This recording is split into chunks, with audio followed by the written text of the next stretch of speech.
Bienvenue sur Libre à toi, le podcast qui déclenche l'envie d'être soi-même, sans paillettes ni fausses promesses. Je suis Flo, coach en organisation bienveillante et intuitive depuis plus d'1 an. Je suis aussi passionnée par la connaissance de soi et le bien-être. Chaque semaine, je t'accompagne à mieux te connaître afin de créer ta propre liberté, seule ou accompagnée de mes invités. Je souhaite que tu puisses avoir toutes les clés en main pour réaliser tes rêves et vivre dans le plaisir et la sérénité au quotidien. Je t'invite à t'abonner dès maintenant pour ne pas manquer les prochains épisodes. Avec Céline, coach vitalité, on te propose de vivre une expérience unique pour te reconnecter à toi sans que ce soit ennuyant ou du déjà vu 1000 fois. Est-ce que tu as envie de goûter à l'expérience C'est ma priorité, le seul programme à 2 coachs pour que ton bien-être et ton épanouissement redeviennent ta priorité, de manière totalement gratuite. Passer à un vrai moment de lâcher prise, comprendre ton énergie et repartir avec des actions concrètes à mettre en place pour te faire passer en priorité.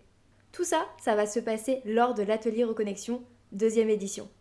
Et cette année, on te laisse le choix entre 2 dates pour s'adapter à ton emploi du temps plus facilement. Le mardi 2 mai à 20h ou le jeudi 4 mai à 10h. Ça sera en direct sur Zoom et les replays seront disponibles à tous les inscrits. Au programme, des pratiques guidées pour te reconnecter à ton corps, ton énergie et à tes besoins. Mais promis, ça sera simple et plaisant à faire. Du journaling pour libérer ton esprit et vivre tes émotions à ta façon. Et bien sûr, un temps d'échange type coaching collectif pour t'apporter notre aide, nos conseils et t'accompagner à ne plus subir ton quotidien. Cette dernière partie de l'atelier ne sera pas disponible en replay pour créer un vrai moment de partage et une safe zone qui nous est chère. Alors on t'invite vivement à participer en direct. Est-ce que tu as envie de vivre cet événement avec moi-même, ta coach en organisation bienveillante, et Céline, ta coach vitalité, en live ou en replay? Alors pour ça, c'est super simple. Tu cliques sur le lien dans les notes de l'épisode pour t'inscrire à la date de ton choix et recevoir ton lien pour te connecter le jour J. J'espère t'y retrouver et n'hésite pas à partager le lien de description à tes proches.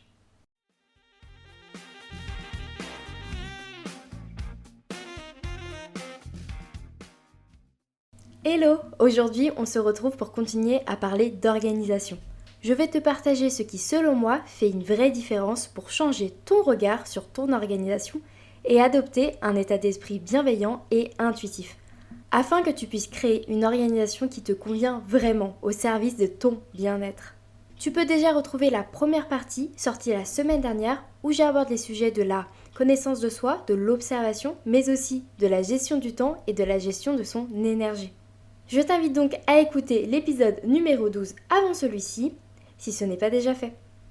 N'hésite pas à écouter cet épisode en plusieurs fois, à prendre des notes ou à le réécouter si tu en ressens le besoin, parce que je partage pas mal d'informations sur différents sujets, même si le sujet principal reste bien évidemment l'organisation.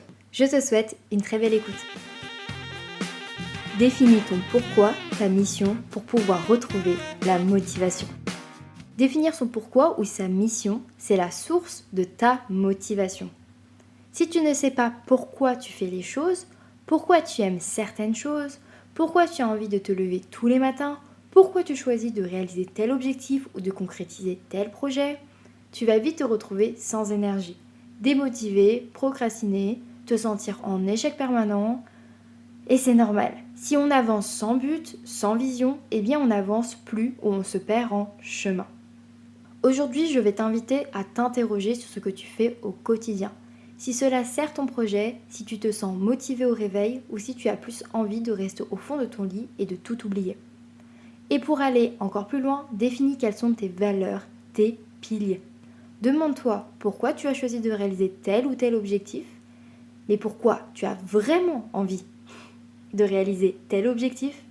Est-ce que c'est parce que ça te plaît réellement ou parce que tout le monde le fait ou quelqu'un d'autre que toi veut que tu le fasses?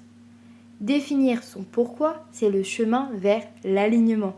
C'est ce qui te guidera au fur et à mesure de ton organisation, de la planification de tes objectifs ou de tes journées.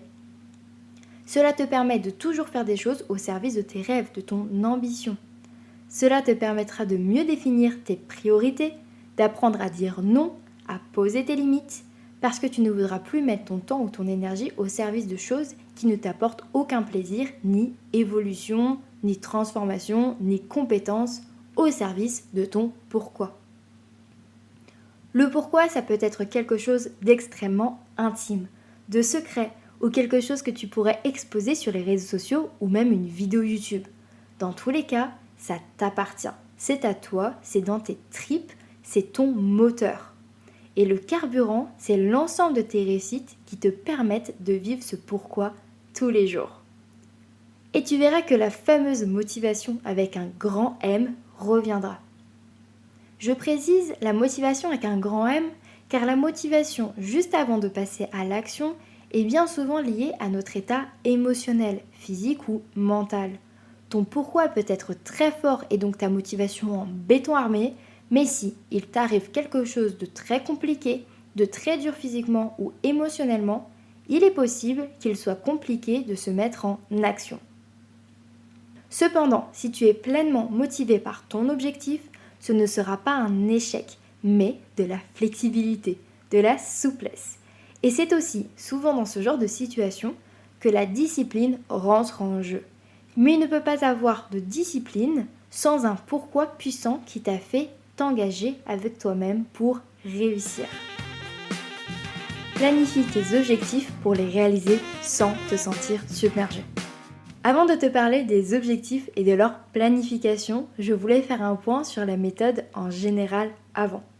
La planification est un outil de vie très utile pour te permettre de gérer au mieux ton temps et ton énergie. Ce n'est pas une contrainte ou une prison. C'est un moyen de prendre conscience de ta propre liberté d'action. Planifier, c'est être en pleine conscience du temps que l'on a et de ce qu'on choisit d'en faire. La planification te permet de gérer au mieux ton temps et ton énergie, ainsi que de progresser sereinement dans tes projets en ayant toujours une vue d'ensemble. Planifier avec bienveillance, c'est laisser le temps à l'imprévu et au repos, car t'organiser permet de décider que tu ne prévois rien. Tu peux choisir de laisser de la place à l'imprévu, au repos, aux autres ou à une envie irrépressible de commencer un nouveau projet, comme je te le disais dans la partie sur la gestion du temps. C'est aussi ce que j'appelle les blocs tampons ou éponges, et je t'encourage fortement à mettre ces zones en place dès maintenant, toujours selon ta situation et tes contraintes, évidemment. Planifier, c'est aussi s'autoriser à changer d'avis sans culpabiliser, car on reconnaît qu'on a plus d'énergie, de motivation, ou que les circonstances ont changé, que nos priorités ne sont plus les mêmes. Cela évite la frustration ou le sentiment d'échec.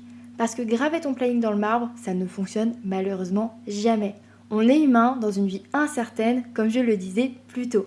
On n'a pas de boule de cristal. Tu peux apprendre à faire la différence entre le certain et l'incertain. Également identifier ce qui dépend de toi ou non. Ce qui peut être fait à un autre moment ou ce qui ne peut pas attendre. Cela te permet de prioriser et de lâcher prise. Mon conseil pour laisser place à l'imprévu est de créer des plannings qui sont flexibles, modulables et aérés. Je me répète, mais au moins comme ça rentre.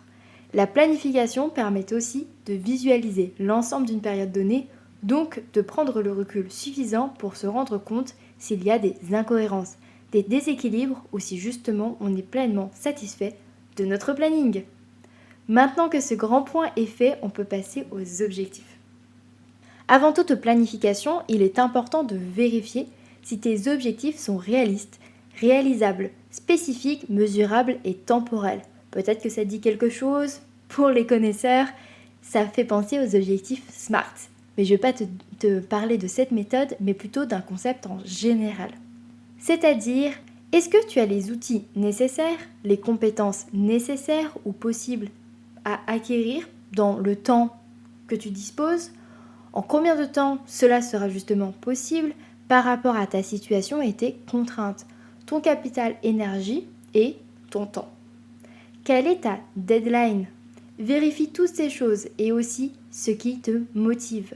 Est-ce qu'il te permet de vivre ton pourquoi, de réaliser l'un de tes projets, d'atteindre un rêve ou de te mener sur le chemin de ton ambition? Est-ce qu'il respecte tes valeurs, ton éthique? Est-ce que tu peux dire exactement à quel moment tu auras atteint cet objectif s'il n'est pas trop flou, trop incertain? Le fait qu'il soit mesurable est primordial. Grâce à une date, un chiffre, une compétence spéciale débloquée, un but atteint, clair et précis.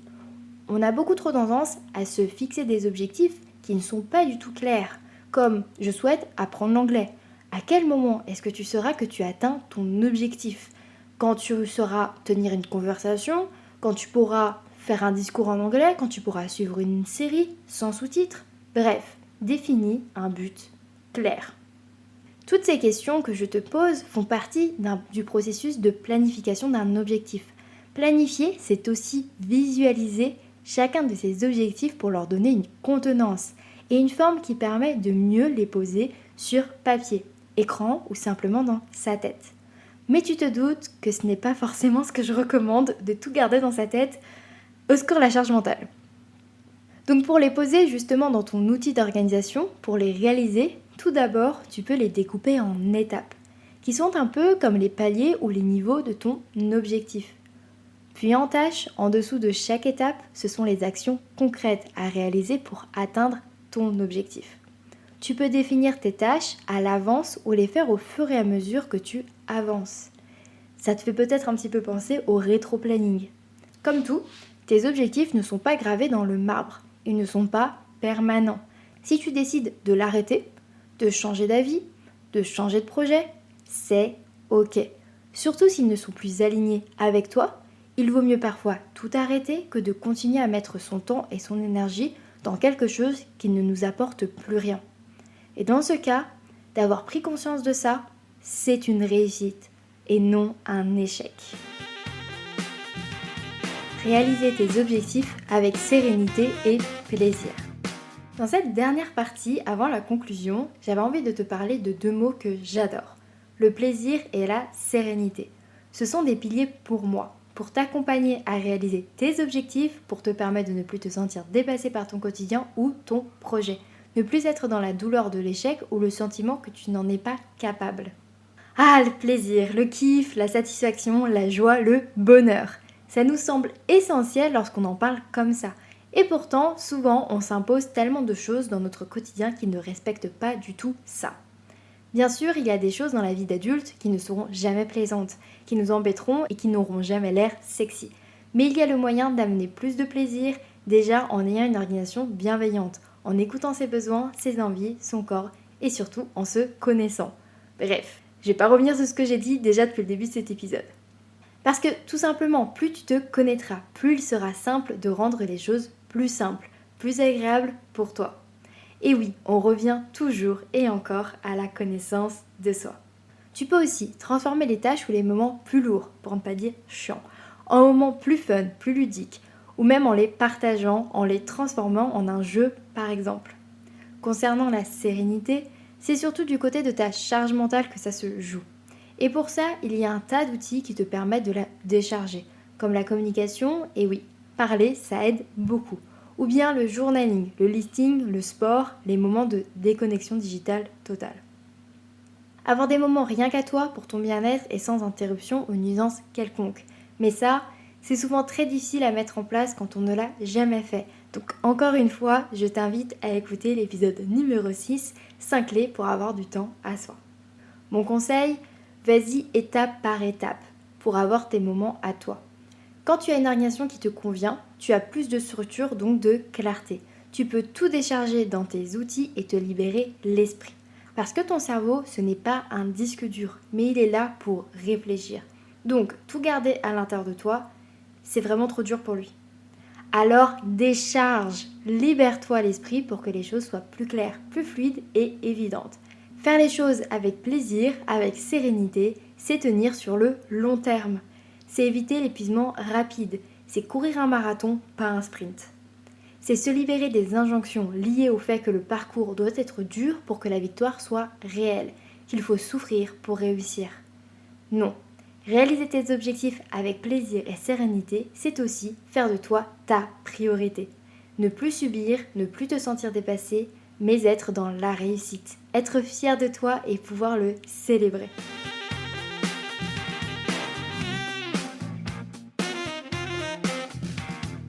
Ça y est, c'est la fin de cet épisode qui t'accompagne dans ce début de chemin vers un état d'esprit d'organisation bienveillante et intuitive, changer ton regard sur l'organisation, te donner quelques conseils pour améliorer ton organisation, aller vers plus de bien-être dans ton organisation. Bref, tu prends ce que tu as envie de prendre dans cet épisode.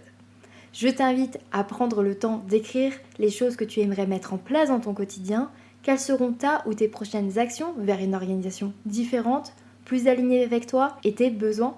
Et n'hésite pas à écrire ce qui t'a le plus touché, marqué, fait réfléchir. Pour conclure, de mon côté, j'ai envie de te rappeler ma définition simplifiée de l'organisation bienveillante. C'est une méthode qui permet de mieux se connaître pour identifier ses besoins et ses envies. Elle permet de créer une meilleure gestion de son temps et de son énergie sans négliger son bien-être. Le bien-être, c'est le mot-clé de tout ça, que ce soit dans la connaissance de toi, le temps, l'énergie, la planification ou la réalisation de tes objectifs. C'est ma mission lorsque je t'accompagne en coaching, que tu sois OK, que tu sois bien avec ce que tu fais, que tu prennes du plaisir et aussi que tu sois satisfait ou satisfaite de ce que tu fais tous les jours. Que tu réalises tes objectifs sans que ce soit un cauchemar, sans que tu repousses tout au lendemain ou que tu sois épuisé. Et que tu puisses célébrer tes réussites et profiter pleinement de tes temps libres. Si tu as envie d'en savoir plus sur mon histoire avec l'organisation, de mieux comprendre le fondement de ce que j'appelle l'organisation bienveillante et intuitive, je t'invite à écouter l'épisode numéro 2 d'une organisation toxique à une organisation bienveillante, que j'ai appelé Histoire d'organisation. Dans cet épisode, je t'ai parlé de beaucoup de choses et je me suis concentrée sur l'état d'esprit, car selon moi, ce sont des choses que je peux dire à tout le monde entre guillemets. Ensuite, pour ce qui est du passage à l'action, de créer son organisation sur mesure, eh bien cela dépend de chacun. Et chaque personne est unique, avec ses propres problématiques et situations. Alors si tu as envie d'aller plus loin, de créer une organisation qui te convient vraiment, avec laquelle tu te sentiras serein ou sereine, et surtout qui sera plaisante pour toi, mais que tu ne sais pas comment faire ni par quoi commencer, ou que tu te sens trop dépassé actuellement, on peut en discuter ensemble lors d'un appel découverte gratuit. Pour réserver, tu retrouves le lien dans les notes de l'épisode, tout simplement. Je te remercie d'avoir écouté l'épisode jusqu'au bout. Pour soutenir le podcast, tu peux le partager à une personne à qui ça plairait, me laisser une note sur ta plateforme préférée d'écoute ou même m'envoyer un message directement sur Instagram pour me dire ce que tu en as pensé. Et n'oublie pas, libre à toi d'oser être toi-même pour créer ta liberté.